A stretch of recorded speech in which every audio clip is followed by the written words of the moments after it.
Vous avez remonté dans les sondages depuis le début de la campagne, mais vous restez dernier dans les intentions de vote, alors que tous les analystes soulignent la qualité de votre campagne. La marque libérale a été entachée par la commission Charbonneau, les réformes en santé, les années d'austérité budgétaire. Comme nouvelle chef, vous ne parvenez pas à relancer le parti qui est boudé par 90 de l'électorat francophone. Vous voulez augmenter les impôts des plus riches et vous voulez ajouter un impôt sur les successions. On a beaucoup parlé de ça, mais les successions sont déjà lourdement imposées. Les particuliers québécois sont parmi les plus imposés des pays riches.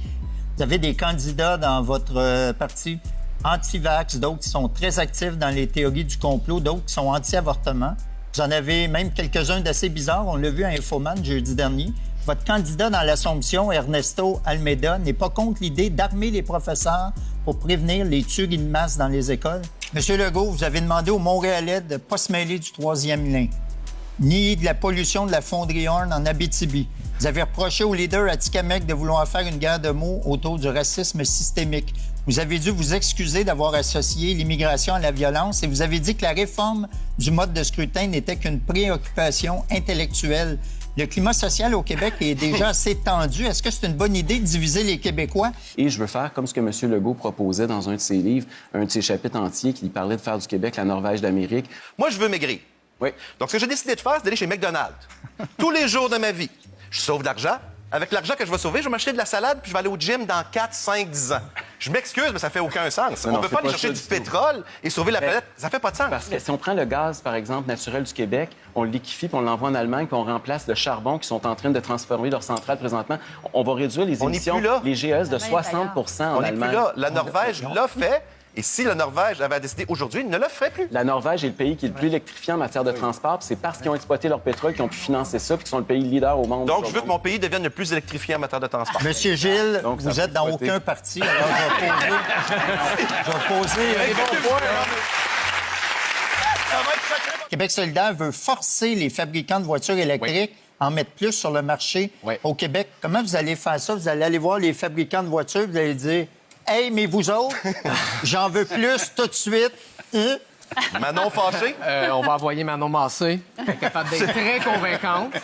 On va mettre des normes plus sévères et on va dire, à partir de 2030, tous les véhicules qu'on vend, tous les véhicules neufs qu'on vend sur le territoire du Québec, ça doit être des véhicules propres. Il y a du monde qui attend une auto électrique depuis 2 ans. Il n'y en a pas. Parce qu'il n'y en a pas assez sur le marché. Oui, mais c'est pas...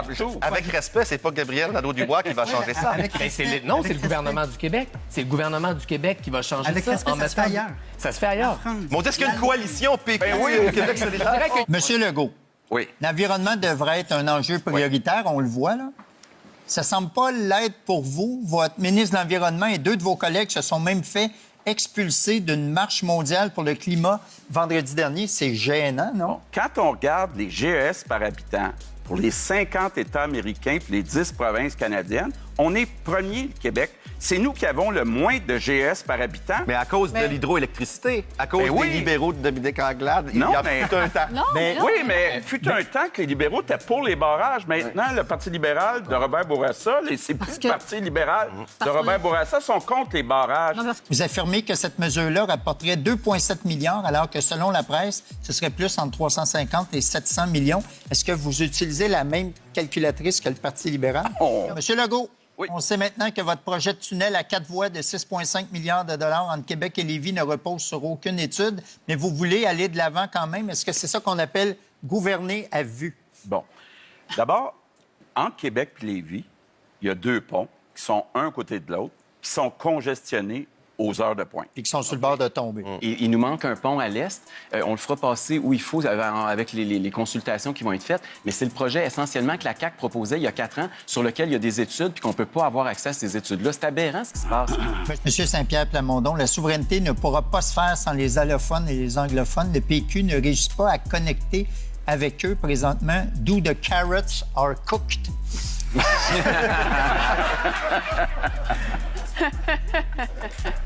Monsieur Duhem, dans votre autre vie à la radio, vous avez tenu publiquement des propos controversés avant de faire le saut en politique. Vous avez voulu, entre autres, fermer la Gaspésie, enlever le droit de vote à ceux qui ne payent pas d'impôts. Vous avez aussi dit avoir de la difficulté avec le mot féminicide, et j'en passe. Comment vous allez convaincre les Gaspésiens, les pauvres et les femmes de voter pour vous? On a tous un passé, Monsieur Lepage. Vous-même, comme humoriste aussi, avez vécu ce passage-là. Monsieur Legault, en terminant, vous avez récemment comparé Éric Duhem à Donald Trump en raison de sa position sur la gestion de la pandémie. Le regrettez-vous ou voulez-vous développer davantage? Bien, M. Duhem dit c'est des fake news. C'est pas vrai, ces chiffres-là. Et M. Duhem, pendant la pandémie, disait aux gens non, respectez pas les consignes. Je pense que quand on est un leader, moi, je comprends qu'il y a des Québécois qui étaient tannés des consignes, mais à un moment donné, quand on est chef d'un parti, quand on est un leader, on a une responsabilité. Oui, justement, je pense qu'il n'a pas été responsable de ne pas être solidaire. Je vais vous donner un droit de réplique. Ouais. En tant que responsabilité, la première responsabilité, là, est-ce que vous savez qu'il y a eu beaucoup d'intimidation, puis ça a été une campagne très difficile. Là, beaucoup de nos candidats ont même été obligés de porter plainte à la police. C'était-tu vraiment nécessaire que vous me compariez à Donald Trump? C'était quoi votre objectif? On avait une campagne qui allait relativement bien. Pourquoi vous excusez pas? Monsieur Legault s'était déplacé. Je suis pas Donald Trump, Mais vous le savez. Que vous niez des pourquoi vous avez faits. utilisé... Non, mais pourquoi vous dites vous utilisez des comparaisons aussi les boiteuses? statistiques sont pas vraies. Donc, vous dites, là, parce que vous n'êtes pas d'accord avec les chiffres, vous voulez m'insulter puis vous voulez me comparer à Donald Trump. Vous trouvez pas ça un peu exagéré? Puis c'est pas digne d'un chef d'État. Ben là, de toute façon, on peut régler ça après, les boys? Parce que... Non, mais c'est en joke. Je pense pas que les gens à la maison, ils vont voter sur ce débat-là. là. OK. On va commencer par vous, M. Plamondon. Saint-Pierre Plamondon. Charles III ou pas droit?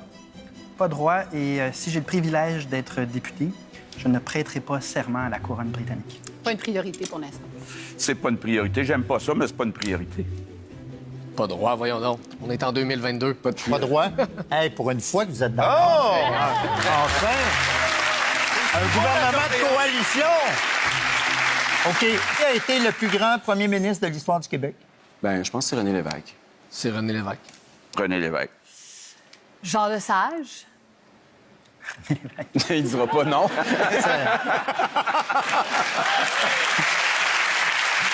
Antonio Barrette était pas pire aussi. Jean-Charles! OK. On commence. Est-ce que la pandémie est terminée? Je l'espère, mais malheureusement, je crains que si c'est pas le Parti conservateur qui l'emporte le 3 octobre, que ça se poursuive. Non, ben... Comment? Donc, Non, si mais dans vous le- êtes non, mais élu, les la mesures- pandémie les va mesures- être terminée. Mais les mesures, c'est des mesures. OK. Non, mais moi, je parlais de la pandémie. La La manière pandémie. dont les Québécois, les Joe Biden Québécoises a dit vont c'est fini. voter le 3 octobre ne changera rien à la circulation du virus au Québec. Mais ça va changer toutes les Malheureux- mesures, par exemple. OK, la pandémie Et est donc, la pandémie, terminée. elle n'est pas terminée. Espérons qu'on entre dans une nouvelle phase dans la gestion de la pandémie. OK. La pandémie n'est pas terminée, mais c'est important d'aller se faire vacciner. Non, la pandémie n'est pas terminée, mais il faut apprendre à vivre avec le virus et utiliser la science pour prendre des décisions, s'il vous plaît. Ce n'est pas aux politiciens de dire si la pandémie est terminée ou non. C'est pour ça qu'on a besoin d'une santé publique indépendante et transparente, indépendante du politique. Là, j'ai une question, puis la réponse, c'est oui ou non, OK? Y a-t-il un lien entre des phénomènes météorologiques comme Fiona et les changements climatiques? Oui. Ben oui, ben oui, Ben ben oui. oui, ben oui. Oui, bien Mais sûr. s'il y en a plusieurs, oui, mais s'il y en a juste un, non. Mais là, il y en a Il y en a plusieurs. plusieurs. de ce temps-ci. Je vous le confirme. Il y en a vraiment. De plus en plus. Donc, OK. De combien de temps dispose-t-on pour payer un compte d'hydro? Non, c'est une vraie question. C'est une vraie question. C'était un compte d'il y a 12 ans en passant. Oui, mais combien de temps aujourd'hui? là? Ben, ça fait 12 ans qu'il a été payé. Non, je vous pose pour tout le monde. Je vais en poser à tout le monde. Je vous dis pas la réponse. Vous devez voter. Vous n'avez pas le droit de voter pour votre parti. Vous n'avez pas le droit d'annuler votre vote. Bonne chance! Ça n'a pas de bon sens. Ben oui. Non, ben, s'il y en a un qui répond, les autres sont obligés. Sinon, je vais passer à la prochaine. Le Parti culinaire. Le chef du Parti culinaire se présente dans ma circonscription, M. Duhem. Oui. Fait qu'il faudrait que je vote dans l'Ouest. Oui, Culinaire. OK. Faut vous demander à vos membres parce que vous êtes juste porte-parole.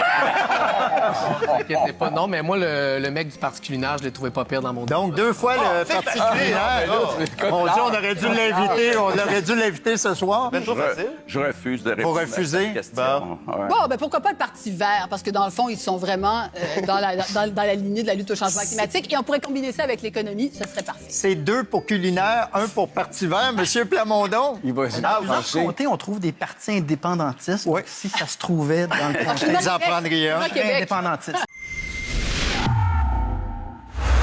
Donc, vous pouvez voir tous nos reportages concernant les élections 2022 à quebecelection.ca. Puis, vous pouvez nous supporter dans nos déplacements et nos autres dépenses. Merci.